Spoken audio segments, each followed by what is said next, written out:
Mengolah sampah jadi barang yang bisa digunakan kembali bahkan hingga memiliki nilai ekonomi kini jadi tantangan di tengah permasalahan pengelolaan sampah di Indonesia. Dan kini kita akan melihat lebih lanjut salah satu upaya pengelolaan sampah hingga menghasilkan barang yang bisa dijual bahkan membuka lapangan kerja. Bersama tim liputan Kompas TV di Makassar, Sulawesi Selatan. Ada jurnalis Kompas TV Wafik Aziza dan juru kamera Rama Pratama. Aziza, bisa diceritakan di tempat Anda berada sekarang, kreasi dari sampah apa yang ada di sana dan kira-kira cuannya sebesar apa sih?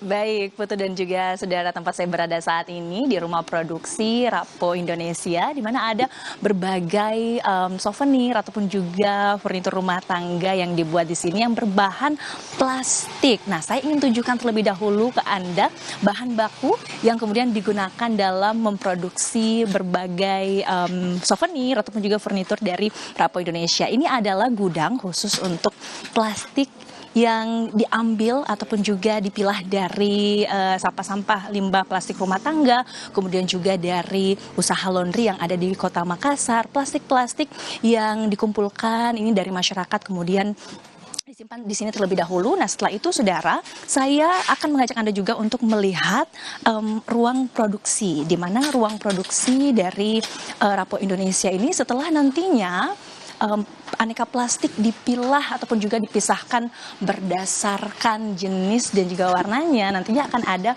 metode pressing atau upcycle plastik. Nah, nantinya setelah metode pressing atau upcycle plastik ini selesai, akan dibuatkan pola dan juga langsung dijahit bersama kain tekstil. Bisa Anda lihat saat ini, saudara, ini adalah proses pembuatan produk daur ulang, di mana ini adalah menariknya, saudara, khusus untuk di rumah produksi Rapo Indonesia ini memberdayakan warga lokal, khusus untuk warga di desa Nelayan Untia, Kecamatan Biringkanaya, Kota Makassar. Rapo Indonesia memberikan pelatihan dan juga pemberdayaan kepada masyarakat yang ada di sini agar bisa berdaya dan juga bisa sama-sama menghasilkan produk-produk yang berkualitas yang berbahan dasar sampah plastik. Nah, limbah plastik nantinya, saudara, akan diubah menjadi produk yang menarik seperti tas, dompet dan juga tote bag. Ini tentunya dari tangan-tangan terampil para pengrajin lokal, nantinya akan dihasilkan karya yang sangat menarik, saudara. Nah, terkait bagaimana kemudian usaha ini bisa berkembang dan juga dampak apa sih yang bisa diberikan oleh masyarakat sekitar, kita akan tanyakan langsung bersama pendiri Rapo Indonesia, Akmal Idrus, sudah bersama saya saat ini. Selamat siang, Mas. Ya, selamat siang. Baik, Mas Akmal, bisa diceritakan ide awal munculnya ide mengolah limbah plastik hingga kemudian bisa menghasilkan barang yang punya nilai jual yang tinggi, itu dimulai dari mana? Ya, jadi sebelumnya saya kan bergerak di sebuah komunitas, dan dari komunitas tersebut saya belajar tentang bagaimana permasalahan sampah, utamanya sampah plastik yang ada di Kota Makassar. Yang kita ketahui, Makassar itu menghasilkan 800 sampai 1.300 sampah setiap harinya, dan sekitar 20% adalah sampah plastik. Jadi bisa dibayangkan seberapa banyak sampah, namun itu tidak sebanding dengan pengelolaan sampah ataupun tingkat daur ulang yang seimbang dengan sampah-sampah yang dihasilkan. Jadi dari situ tuh awalnya. Dari keresahan ya, melihat banyaknya sampah di Kota Makassar. Nah, selanjutnya untuk produksi sendiri, berapa banyak sampah plastik yang dibutuhkan untuk produksi dalam satu bulannya di Rapo Indonesia? Untuk setiap bulan kita bisa mendaur ulang sekitar 3 ton sampah plastik. 3 ton itu dari sampah-sampah kantong plastik, dan juga untuk sampah kemudian kita olah jadi furniture seperti yang akan kita lihat nih. Di sini ada meja dan souvenir. Bisa dilihat, saudara, ini adalah hasil dari kerajinan teman-teman. Betul. Di Rapo Indonesia. Ada tote bag. Bisa dijelaskan tadi di Ya. sana dulu, Mas Akmal. Ada tote bag Betul. yang tentunya motif coraknya ini Sangat khas, betul, sampah kantong plastik. Jadi kalau kita lihat di sini memang produk-produk kita adalah souvenir-souvenir untuk perusahaan-perusahaan yang sudah mendukung nilai-nilai sustainability atau punya target ESG.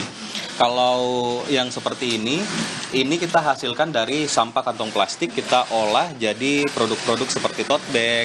Terus juga di sini ada pouch atau wristlet, dan ini full materialnya dari daur ulang. Nah, selain dari kantong plastik, kita juga olah tuh botol-botol dari sampah plastik jadi plakat, terus jadi jam juga, dan berbagai macam seperti mejanya juga ini dari daur ulang. Ini semuanya dari plastik ya? Iya, dari sampah plastik, betul. Baik, nah untuk pemasarannya sendiri, Ya. sudah kemana saja dipasarkan? Alhamdulillah kita sekarang sudah ada di beberapa kota, utamanya di Jakarta, Bali, terus Surabaya, dan pasti di Makassar. Untuk di Jakarta ada beberapa store, termasuk di Grand Indonesia kita juga sudah ada di sana, di alun-alun. Baik, bahkan sampai di luar kota Makassar sendiri. Luar kota Makassar juga. Kapasitas produksi dalam per bulannya itu berapa banyak? Setiap bulan kita mampu menghasilkan sekitar 2.000 pieces produk. Itu tergantung permintaan, tapi untuk kapasitas sendiri bisa dikatakan bisa lebih dari itu ya. Tapi memang rata-rata setiap bulannya kita bisa menghasilkan sekitar 2.000 produk. Baik, untuk omsetnya sendiri, ini tentunya juga pemirsa di rumah penasaran terkait omset dari mengolah limbah sampah plastik itu seperti apa? Alhamdulillah ya, kalau misalnya bisnisnya kita tahu bagaimana pengembangannya, tentu ini sangat bermanfaat. Tapi yang kami tekankan bahwa impact-nya ini bukan hanya ke Raponya aja, ke PT-nya aja, tapi juga ke masyarakat yang ada di kawasan pesisir, pemulung-pemulung juga itu mendapatkan dampaknya. Setiap bulannya omset kita sekitar 100 jutaan kali ya untuk penjualan produk. Selain ramah lingkungan, tentunya memberdayakan masyarakat sekitar. Terakhir, Akmal Idrus bisa sampaikan harapannya terkait dengan ekonomi sirkular kita di Indonesia seperti apa? Harapannya saya mau bahwa Rapo ini bisa menjadi contoh dan orang lain juga melakukan hal yang sama, bahkan lebih baik juga. Karena kalau kita lihat di negara-negara lain, pendekatan pengolahan sampah itu memang melalui metode sirkular ekonomi. Jadi sirkular ekonomi itu bukan hanya kita berdampak kepada lingkungannya, tapi bagaimana kita bisa menghasilkan pendapatan, menghasilkan economic income dari proses produksi pengolahan sampah yang kita lakukan. Inovasi dan kreativitas yang dilakukan oleh anak muda dari Kota Makassar, Sulawesi Selatan. Saudara, tentunya inovasi ini juga menunjukkan ini salah satu contoh penerapan ekonomi sirkular sekaligus mendukung dan menjaga lingkungan ekonomi secara berkelanjutan. Dari Makassar, Sulawesi Selatan, kembali ke Anda, Putu. Terima kasih laporan Anda, Wafik Aziza, jurnalis Kompas TV, dan juga juru kamera Reza, atau maksud kami Rama Pratama. Kita harap cuannya makin besar dan juga ekonomi di Makassar ini bisa terus berkembang di sana. Terima kasih, laporannya, selamat bertugas kembali.